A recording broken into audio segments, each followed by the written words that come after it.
Good morning and happy Sunday. Today I'm going to take you along as I do some plant chores that I have. I usually don't like to do plant chores for hours and hours, so I just have a little bit today, and you can just have this play in the background and we can do some chores together. I've definitely been neglecting some of my plants.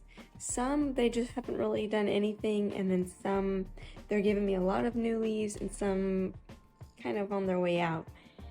But I've been busy. My cat here, she got fixed, and hence why this couch is a wreck. I've been sleeping on it to try and keep an eye on her. But it's like her favorite thing to do.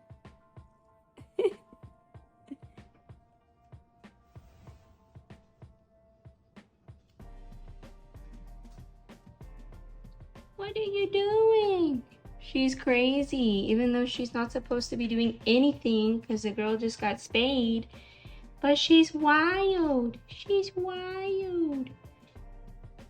Hence why I had to tape this cone together.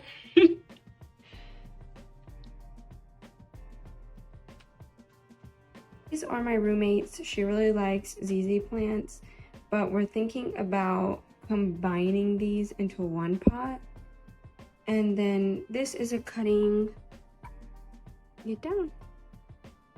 And this was my prayer plant, and I feel like it had some sort of like sickness or something because a lot of the leaves looked like this, so I had to cut it off.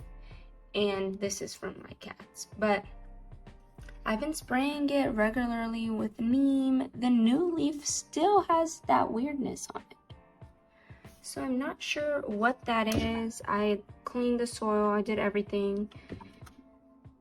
I'm not sure what that is, if it's like a nutrient deficiency or what it is, but if anybody has any suggestions on how to make these leaves look a little bit prettier, please let me know because I've just been struggling with this one.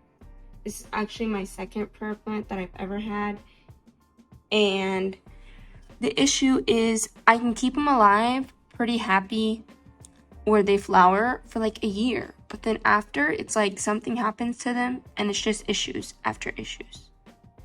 Moving over to the top cutting of my Monstera that I have a couple videos on where I chop it and propagate it. Definitely went through some struggles of root rot and just the wrong soil mixture. I had heard that cocoa chips was a good soil medium. And honestly, I maybe just had my ratio wrong, but I didn't really like that soil mixture. I feel like it just kept it really moist, and I prefer to have something that dries out a little bit quicker because I like to have my plants on a little bit of a drier side. So I use orchid bark mixed with some like Miracle Grow indoor potting mix because that helps with gnats. And as you can see in here, the red stuff is cayenne pepper, and that's actually been doing really well for keeping my cats out of the soil. And I heard it's supposed to be good with pests, so we'll see. It has not given me a new leaf yet, but the leaves are looking good. See, there's a paper towel, a little piece of paper towel on there. But the leaves are looking good. Even the oldest leaf. This is a little bit of teeth marks. I hid it in the fan when I moved in. But this was the newest leaf from the cut.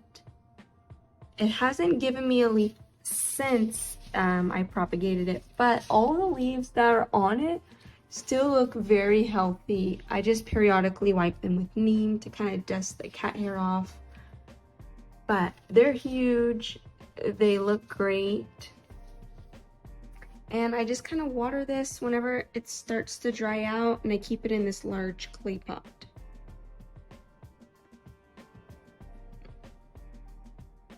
There's no new leaves on the tie, but the aerial roots are growing very nicely, so we'll just have to wait and see.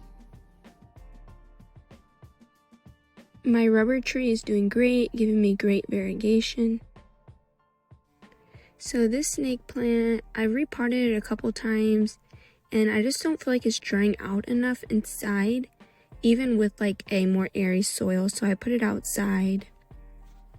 This is actually the base of the Monstera that I chopped. So the top cutting that I have inside, this is the base. It's been giving me a lot of new leaves, maybe a little bit of sunburn, but it is outside and it's been like in the hundreds lately. I just spray this plant with neem every week at least, and then just water it when it starts to dry out. But it's been doing really great. Like, there's 2 little plants in there. Right there, you can actually see where I chopped it.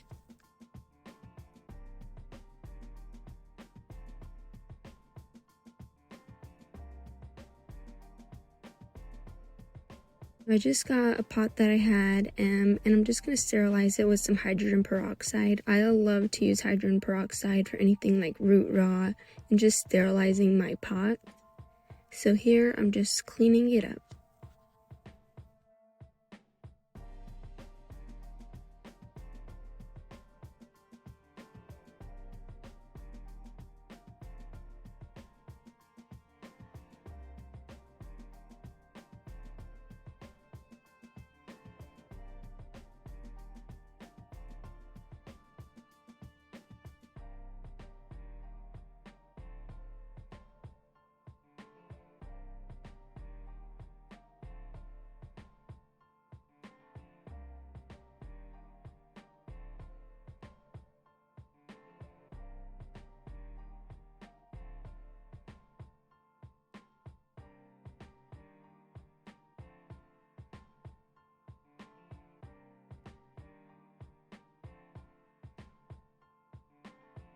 So actually for my Thai and my regular Monstera Deliciosa, I use hydrogen peroxide to help with the root rot issues, and since then it's done great.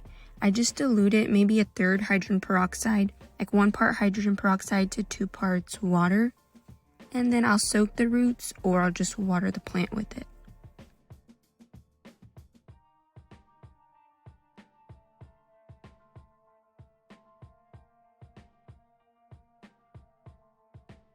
I already have a little bit of the potting mix that I like to use mixed up. So as you see there, I use the indoor potting mix, and it will say like less prone to gnats. I'll mix a little bit extra perlite in there and have a little bit of orchid bark in this mixture, just whatever I had left. So I've been using this soil for a while. Honestly, this is my favorite and I don't have any issues with gnats. When I tried to be a little experimental and I tried cocoa chips or cocoa bark or whatever it is, honestly, I had so many issues with root rot. I just don't know how to use more like moisture retaining soils. Here is my begonia. It used to be huge and I decided to take some cuttings off of it and I sold them and propagated, but then I feel like there was a pest or something that got on the plant and my cats decided to like bite the top of it off. But now it's doing better. I've been spraying them with neem. I did take some of the last few cuttings and I rooted those that I'll repot later in this video. But this one has already grown a new leaf, so I think it's alright.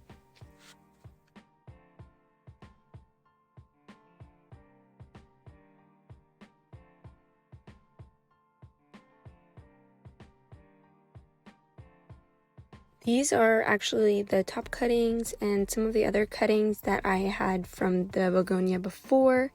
I took cuttings and sprayed them just in case like the base of the plant was going to die from whatever was destroying it. But these cuttings look pretty healthy. They've been rooting for a couple weeks now. So I'm just going to put them together just because I want this plant to be a little bit fuller.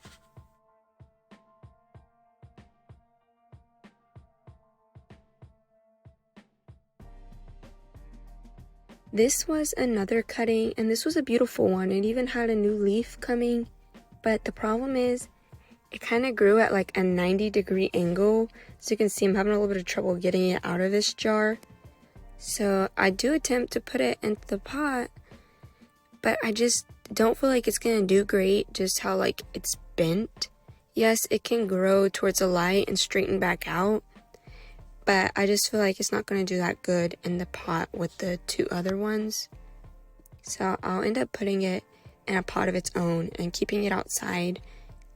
I think it's not really going to work, but we'll see.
So here is some pre-mixed neem and some water, and I mix it in these like gallon jugs just because it's easier to make sure that I get a like appropriate ratio. Because if your ratio is not correct, it can burn your leaves since it is oil, and when the sun hits the oil, it kind of like cooks it. So I'm just mixing in this gallon and then pour it in a spray bottle after.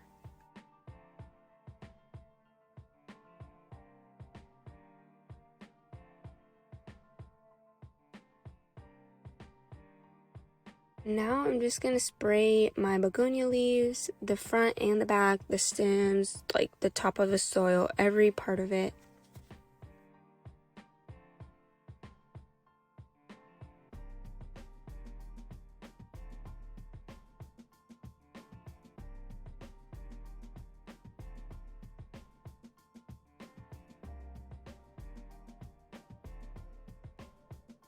After I spray the neem, I'll let it sit for like a couple minutes, and then I will just get a paper towel and kind of wipe the excess off of the leaves, just so there's not spots of it sitting, because I notice if I just let like spots sit, it'll sometimes make like little weird looking spots.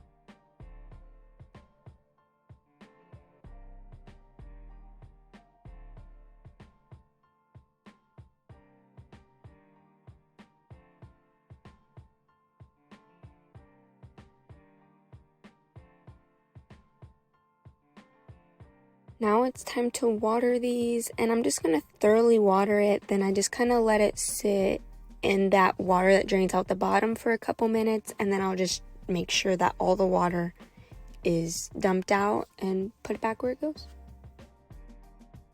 Here I'm spraying my Adansonii, and honestly, since I bought this plant, it's actually funny. I thought it was variegated because it had like white parts on it, but I actually think it's probably like some sort of fungal or mildew or something, because it has this white, like flaky, like powdery or something.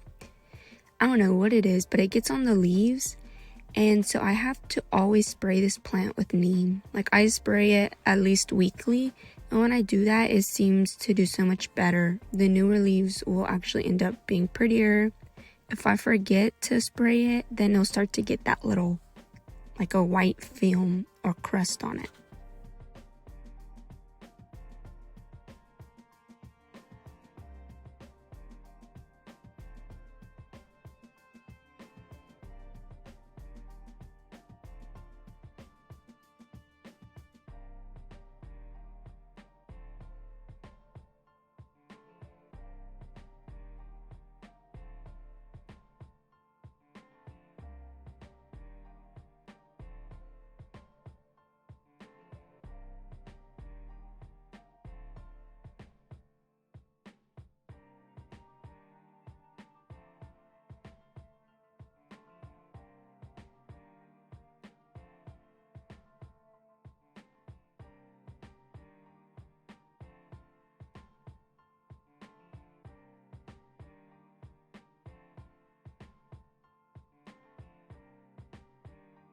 If you haven't watched my frugal plant hacks video, I do talk about like using tape as a way that I like to tie up my plants.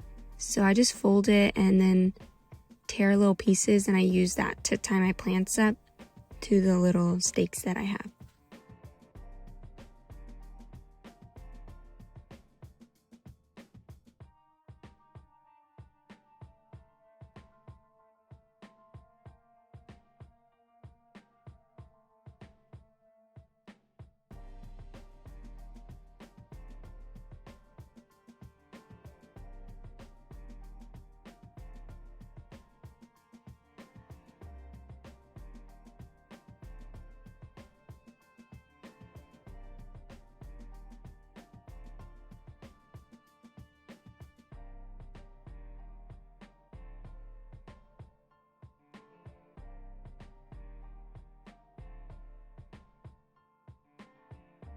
So this prayer plant, it used to look beautiful, but I don't know, it's struggling right now. It does have that little new leaf growing on it. Just been spraying it with neem. I do feel like some sort of pest or disease is getting this plant, but I've just been spraying it with neem, keeping an eye on it. It does have new leaves, but I feel like the new leaves don't last as long. Like the older leaves are just dying off quicker than it can produce new leaves.